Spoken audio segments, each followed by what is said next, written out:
Avant, ben là, il y avait un cabinet médical. À côté, il y avait un secrétariat, une salle d'attente. Et maintenant, il n'y a plus rien. Il n'y a plus que des souvenirs. Pierre est sur le point de quitter définitivement son cabinet. La vie de ce médecin généraliste réputé sur le bassin d'Arcachon vient de basculer. En 3 mois, il a perdu toute sa clientèle. Tout ça à cause d'un article paru dans le nouveau magazine People local, Bassin Story, fabriqué sur le modèle de la presse People traditionnelle. La grande différence, c'est qu'ici, c'est la vie privée des habitants de la région qui est étalée. Et ça cartonne. Bassin Story bat des records de vente. Ah, Bassin Story, je suis très surpris, j'en ai plus dans les rayons. Les gens ont toujours un peu honte d'acheter ça, mais en fait, ils sont fervents de tout ça, en fin de compte, ils aiment bien tout ce qui est people. Avec mes copines, on aime bien regarder, quoi. On espère toujours être dedans un jour. Bonjour. Bonjour. Bassin Story, vous connaissez? J'achèterai pas. Hein. J'en ai vu un l'autre jour chez mon Toubib. Bah, ça vole pas haut, hein. Le côté trash du magazine, c'est Pierre Borgé qui en a fait les frais. Voici l'article qui a causé sa perte. Le titre est sans équivoque, Pierre Borgé ne boit pas que du sirop pour la toux. De la pure diffamation, mais ce n'est pas le pire. Une succession de photomontages grossiers mettent en scène le médecin dans des situations compromettantes, le faisant passer pour alcoolique et amateur de très jeunes femmes. Le problème, c'est que ces patients ont pris l'article pour argent comptant. Tous ces rendez-vous se sont annulés, les uns après les autres. Ça a été terrible pour moi parce que je me suis rendu compte que je l'avais pris au 2e degré et que les gens le prenaient au 1er degré. Même ma secrétaire, quand je lui ai annoncé que j'allais licencier justement à cause de ça, elle n'y a pas cru. S'il veut continuer à exercer, Pierre va devoir quitter la région. Aujourd'hui, il n'a plus rien à perdre, il a décidé de porter plainte contre le magazine. C'est pas possible, on peut pas laisser faire ça. C'est une atteinte quand même aux libertés individuelles et ben non, tant pis, même si ma plainte a peu de chances d'aboutir, ben je vais me battre. Je vais me battre, je vais pas me laisser faire. Plusieurs plaintes ont déjà été déposées contre Bassin Story, aucune n'a abouti. C'est ici, dans ce château classé face à la mer, que se trouve la rédaction du journal. À l'origine de ce projet, 2 frères, Thierry et Michel Barbier, anciens promoteurs. Pour Thierry, le principe était simple, copier à l'échelle locale les magazines People nationaux. C'est que ce sont les magazines qui marchent le mieux, qui font les plus grosses ventes. Donc on a décidé de faire la même chose, mais à un niveau local. Donc en prenant toutes les personnalités de la région, les patrons des grandes entreprises, les banquiers, tous les gens qui font un petit peu l'actualité économique de la région. Et on les piège de la même façon, avec des photographes qui tournent un peu partout, que le font tous les magazines People. Et en avant-première, Thierry nous dévoile la prochaine une. Un couple de commerçants locaux a été pris pour cible. Je vous présente donc la couve du prochain Bassin Story.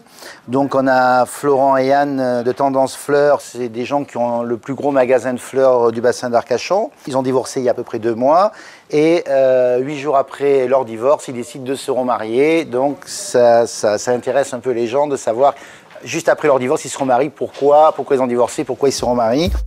Le concept, comme la maquette, sont copiés sur les magazines People classiques. À un détail près, la plupart des articles ne reposent que sur des ragots de voisinage. Mais pour Michel, le cofondateur et directeur de la rédaction, peu importe, ce qui compte, c'est que le magazine se vende. Bassin Story est là pour faire de l'argent. C'est une société financière et une grosse machine de guerre. La preuve en est, c'est que l'année dernière, c'est 200 000 € de chiffre d'affaires. Dans la rédaction, une dizaine de journalistes. Tous sont à l'affût de la moindre info pour sortir un scoop ou pourquoi pas monter une histoire de toute pièce à partir d'une simple rumeur. Qu'est-ce que vous notez là? Alors c'est un rendez-vous de Marion Cotillard avec Guillaume Canet qui se rejoignent à Saint-Jean-de-Luz la semaine prochaine. Pour vendre, ils ne reculent devant rien. Même les people en vacances dans la région ont été victimes de leurs méthodes douteuses. Gérard Darmon, Madame de Fontenay, Marion Cotillard ou encore Bruno Solo. Tous ont été la cible de Bassin Story durant l'été 2009. Le dernier en date, c'est le présentateur Bernard Montiel, à l'origine de sa colère, cette photo truquée, accompagnée de sa légende pour le moins humiliante. C'est incroyable. Je vais vous dire, je suis extrêmement déçu. J'ai pas franchement envie de répondre à vos questions non plus, hein, pour être clair, mais je vais le faire parce que là vraiment je suis choqué. Moi je vis ici depuis 22, peut-être 24, 25 ans. J'ai très bon rapport avec tout le monde. Ils m'ont carrément mis une photo truquée où j'ai l'air d'être une grosse baleine de 15 tonnes. Je sais que ça peut faire sourire. Je suis désolé. Moi je vis ici, j'emmerde personne. Vraiment c'est un coup d'enfoiré. Je suis déçu. Les victimes sont de plus en plus nombreuses. À la rédaction, personne ne semble s'en émouvoir. Il y a là, il y a des photos qui sont pas mal. peut s'en servir. Ouais, il y en a une qui a des faux seins, j'en suis persuadée. Regarde. À l'approche de l'été, les journalistes sont aux aguets 24 heures sur 24. Ce matin, ils sont sur un nouveau coup. Thierry, le paparazzi en chef, vient de recevoir un coup de téléphone anonyme. Il va tenter de piéger Sonia, la femme d'un notable. Qu'est-ce que tu fais, Thierry, là? Mais là, on se rend chez Sonia. C'est la femme d'un restaurateur assez réputé ici, qu'on soupçonne de faire de la chirurgie esthétique. Même si elle dément, là, j'ai une information comme quoi elle devrait se rendre à la clinique cet après-midi.